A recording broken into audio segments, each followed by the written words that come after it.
I want to give you an idea of the line that is formed here as people are trying to get in and see Donald Trump. It circles all the way down to the end of Clendenin Street, then it loops back around and comes all the way down to the intersection of Coyer and Clendenin Street. People were lined up here as early as 7 o'clock this morning trying to get in. The line is moving really quickly now, but they didn't start letting people in. Appalachian Power estimated that there were about 6,100 customers without power, and they expect those numbers to go up before they start to come down, and you can see why. As more trees fall, more power lines are coming down with them. Take a look right over here. This is also what they're dealing with. Trees completely uprooted, blocking roads, trapping people in their homes. How much different was it seeing it firsthand than what you've seen on the news and pictures? You can't capture the smell. I want to walk you through what happened here this morning because it does get kind of confusing. I want to start with this ATV that you see behind me. That Honda ATV was reported stolen. Why are you always running every time the police try to come get you? Why not? Because I end up in the hospital every single time. So you've been stealing lawnmowers and stuff from people's yards. Is that true? You had been caught with meth and cocaine before? No meth and cocaine. No, never have been caught with meth and cocaine before. Never? Never.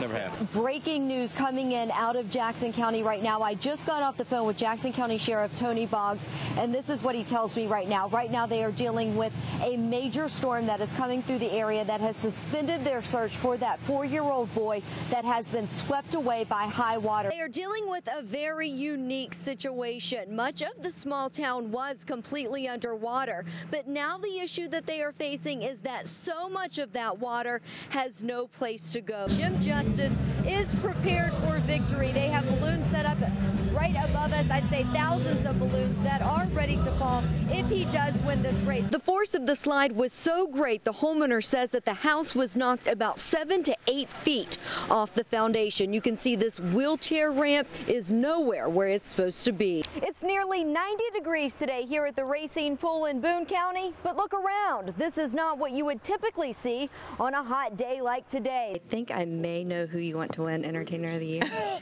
Well, for me, there's no question, you know, I mean, with no offense to anybody else. As for the woman who killed Falls, she is not at peace tonight. She tells me in an exclusive interview that she is now living in fear, but she recounts the terrifying moments that led up to her getting a hold of Falls's gun and killing him on her kitchen floor. I knew he was there to kill me. I could tell that he had already done something because he said that he was going to prison for a long time, and that's when I knew that he was going to kill me. She doesn't want to share her name, but she agreed to share her story. There's a lady in the alley here. She's saying that some guy tried to rape her, and she had to defend herself, and she shot him. She's in the kitchen. He pulled a gun on her. She's got cuts and stuff all over. Does she know who this guy is? Do you know who the guy is? She said no. On Saturday, 45-year-old Neil Falls came to her door after answering an ad she had posted on the website Backpage. Falls was driving this Subaru from Oregon, where he's from. Inside, a kill kit made up of a shovel, knives, a bulletproof vest, bleach, trash bags, sledgehammers, and axes. With no money on him, police believe he had no intentions of paying for escort services. He was there to kill her. You could tell he was saying the exact same thing. He had it down pat. He was saying, "You're going to be quiet. I'm going to call the orders." He was saying everything. You could tell he was comfortable with what he was saying. Police are actively trying to connect Falls to other unsolved murders across the country. Besides the 4 pairs of handcuffs he was carrying in his pocket with a gun, he also had a list of about 10 women from Backpage. Do you feel like you possibly saved other women's lives? I know I did. She talks about the moment she had a split second to try and get away. When he strangled me, he just wouldn't let me get any air, and so I grabbed my rake, and when he laid the gun down to get the rake out of my hands, I shot him. I just grabbed the gun and shot behind me. Was she able to injure him in any way?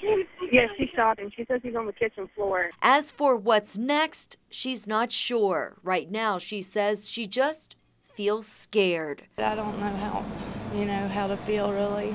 I'm just really scared of his family or somebody coming to get me. Just like the explosion was not to be discussed at trial, it was also not to be discussed at sentencing. In Inside the courthouse, family members of the fallen 29 miners were silenced. Outside, it was clear how they felt about Don Blankenship. We buried our kid because of you. Blankenship angered family members who packed the courtroom, sitting shoulder to shoulder as the sentence was read. 6 years and 1 day after his Massey mine exploded, he told the judge the men were proud coal miners and they would want the truth about what happened there to be known. Don, these family members are very vocal right now. They are not happy. Is there anything that you would like to say to them? Well, just that their coal miners didn't cause the accident, that's all. He knows he could have done the right thing. All he had to do was make one of them 40 phone calls a day he called checking on production and say shut it down and fix everything, but he refused to do it. Judge Irene Berger interrupted Blankenship, telling him it was not appropriate to talk about the explosion because the grieving family members were not allowed to address the court. Blankenship was never charged with the miners' deaths, but family members hold him directly responsible, saying he put profits above safety at UBB. 365 days sounds like a long time. For these 29 miners, when you break it down, it's just 12 and a half days for each miner he killed. It wouldn't have mattered what happened in this courtroom today. It wouldn't have been enough. Blankenship thanked the more than 100 people who wrote letters to the judge on his behalf. He remained steadfast that he was not guilty of any crime and touted the fallen miners' combined 400 years of coal mining experience. I feel badly for him. I mean, there's a lot of emotion, you know, and it's understandable. He's not sorry for the 29 lives that he took. He's sorry that he's not a pair of stuff in his pockets full with more money. You don't even know their name. This man has no remorse at all. Blankenship will remain free until he self-reports to prison. Right now, it's not clear what prison that will be, and this could be anywhere from a couple of weeks to a couple of months. For now, though, reporting live in the newsroom, Leslie Rubin, Eyewitness News. We've learned that a group within West Virginia regional jails known as SRT, or Special Response Team, is the subject of dozens of lawsuits by inmates, all with similar stories of being shot with projectiles, tased, and even seriously burned from exploding grenades. So we started our own investigation, and what we found out may be considered disturbing to some viewers. An ordinary day for these inmates playing cards at the Southern Regional Jail.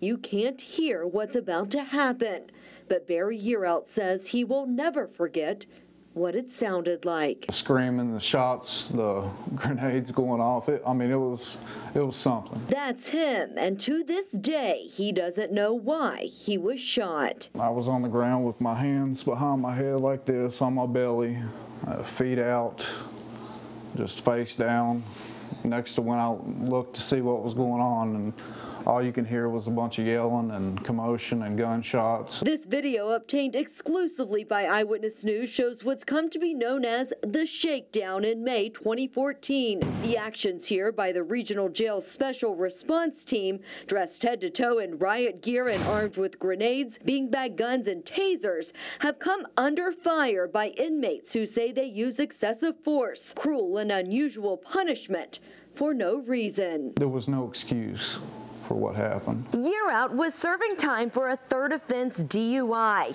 He is just one of more than a dozen inmates who are suing the West Virginia Regional Jail Authority and specific members of the SRT. The 16-member team formed in January 2014 is deployed to search for contraband, perform cell extractions, and maintain or restore facility security. We repeatedly asked regional jail officials to comment on this story, but they refused, citing pending litigation. Would you consider it cruel and unusual punishment? Definitely. The SRT team, what they did to me and those other inmates was uncalled for. Yearout isn't alone. During the SRT operation at Southern Regional, Michael Harshaw was shot twice with beanbag rounds from a 12-gauge shotgun and tased while inside his cell.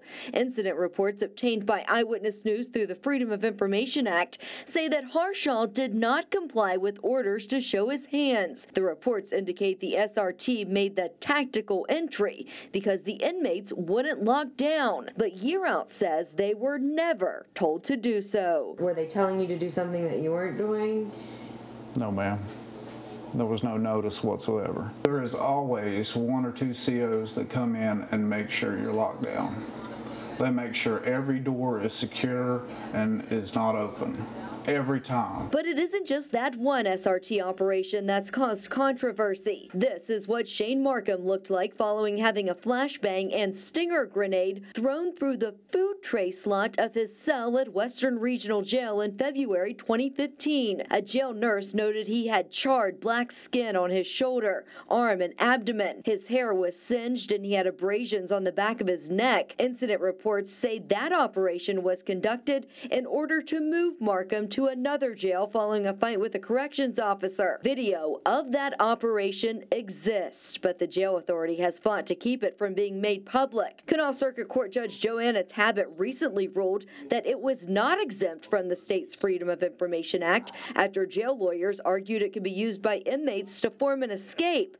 They have since appealed the judge's ruling, and it's now up to the state Supreme Court whether the public will ever see that video. Everyone needs a voice, and they need advocacy when their rights and when their civil rights have been trampled upon. And I think we are seeing a lot of need for advocacy for inmates in the state of West Virginia right now. Mountain State Justice lawyer Aaron Moss, who has represented inmates in similar cases, says in many instances there's just no effort to stop the use of force from ultimately being used. We need to view these people as people. They're people with the exact same constitutional rights that we enjoy as free members of society, and those rights need to be upheld. According to a Special Operations Board review report marked confidential, the Special Response Team was deployed at Southern Regional because of 39 assaults on inmates and staff, 27 fights among inmates, and 8 instances of inmates possessing weapons from January to May of 2014, saying the deployment of the SRT was necessary in order to reestablish control of the jail and to ensure the safety of the staff, inmates, and ultimately the public. But deposition testimony from the 2 highest-ranking members at Southern Regional shows that both agreed the actions they saw on the video were inappropriate and questionable. There's bad people in there. You got murderers and baby rapists, and it's still inhumane. Any way you look at it. On top of the shakedown, they treated these individuals entirely inappropriately, with malice. It was awful what they did. That's year-out's lawyer, Paul Strobel, who is also representing Markham and Harshaw. They point out that the inmates had every possession in their cell removed and trashed. Court papers, personal items, even toilet paper and mattresses. We slept on the concrete for 2 days.